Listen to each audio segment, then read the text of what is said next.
Graças a Deus. Glorificado seja sempre o nosso Cristo Redentor. Obrigado, Jesus Cristo, por mais este belo dia.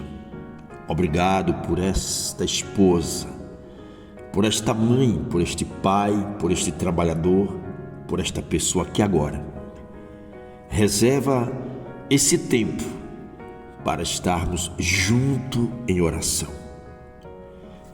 Senhor, sabemos que ser cristão no mundo em que vivemos não é uma tarefa nada fácil.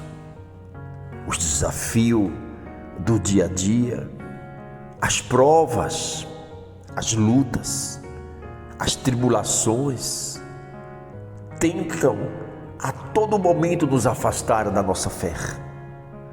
Mas podemos e jamais imaginar, meu Pai, que podemos desistir.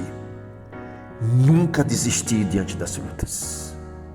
E quando o assunto é sofrimento, é sempre bom que lembremos da palavra do Senhor, do nosso Deus.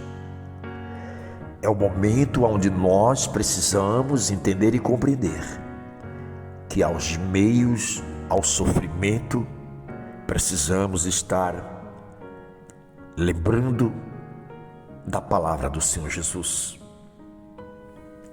Em 2 Coríntios, capítulo 1, do versículo 3 ao 4, a palavra diz: Bendito seja o Deus e Pai do nosso Senhor Jesus Cristo, o Pai das misericórdias e o Deus de toda consolação, que nos consola em toda a nossa tribulação, para que também possamos consolar os que estiverem em alguma tribulação, com a consolação que nós mesmos somos consolados de Deus.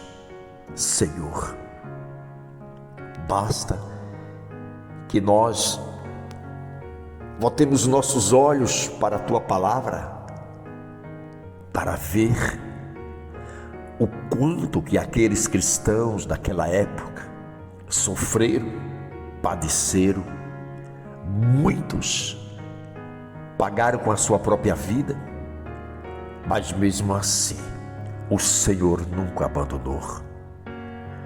Ó Pai, em 1 Pedro, capítulo 5, versículo 10, o Senhor diz: E o Deus de toda graça, que em Cristo Jesus nos chamou à sua eterna glória, depois de haverdes padecido um pouco, Ele mesmo vos aperfeiçoará, confirmará, fortificará e fortalecerá.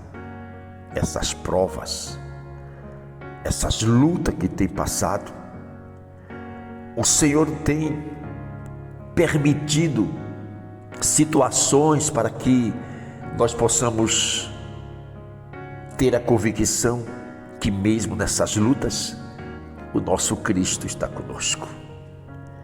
Ser cristão não é fácil. As lutas, elas são constantes. Quando nós olhamos nas páginas da Bíblia, o que aconteceu com aqueles que largaram tudo para seguir a Cristo,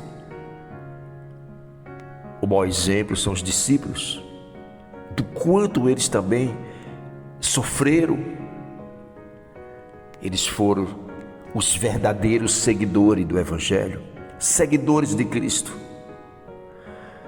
As histórias dos discípulos, se nós olhamos o final da vida deles, não foi uma vida de riqueza, de glamour, foi uma vida de muita luta. Eles pagaram com a própria vida, deram o seu sangue como mestre, como o seu Senhor, como o nosso Cristo, morreu na cruz. Eles foram os verdadeiros imitadores de Cristo. O apóstolo Pedro, segundo a tradição, ele foi crucificado de cabeça para baixo em Roma. A vida dos discípulos finalizaram assim. André, segundo a tradição, foi martirizado, morto na Grécia, por conta do Evangelho. Tiago, irmão, João, irmão de Tiago, lançado vivo em um tacho de óleo fervente, mas nada sofreu. Deus o livrou, como fez com os moços, lançado na fornalha de fogo ardente. Depois foi exilado para a ilha de Pátimos, onde recebeu a revelação do Apocalipse, e era o mais jovem dos discípulos, e foi o último deles a morrerem, possivelmente em Éfeso, de morte natural. Deus preservou a vida de João para, na sua velhice, escreveu o livro de Apocalipse. Vemos também o discípulo Filipe, de acordo com a genealogia do apóstolo, morreu de morte natural. Bartolomeu, segundo a tradição, foi posto vivo em um saco e lançado dentro do mar. Tomé, segundo a tradição, trabalhou na Índia e foi martirizado e morto. Mateus, segundo a tradição, morreu de morte natural na Etiópia ou na Macedônia, como diz a história. Tiago, filho de Alfeu, um livro do seu tempo, relata que ele foi apedrejado pelos judeus em Jerusalém por pregar o Evangelho, por pregar Cristo. Homens que deram a sua vida em prol do Evangelho. Tadeu, sabe-se apenas que foi sepultado em Beirute, no Egito.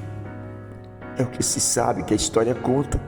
Simão, o Zelote, segundo uma tradição, trabalhou no norte da África e sofreu martírio na Palestina durante o reinado Domiciano, perseguidor do cristão.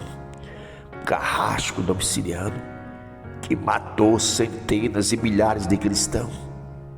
Judas enforcou-se após trair Jesus.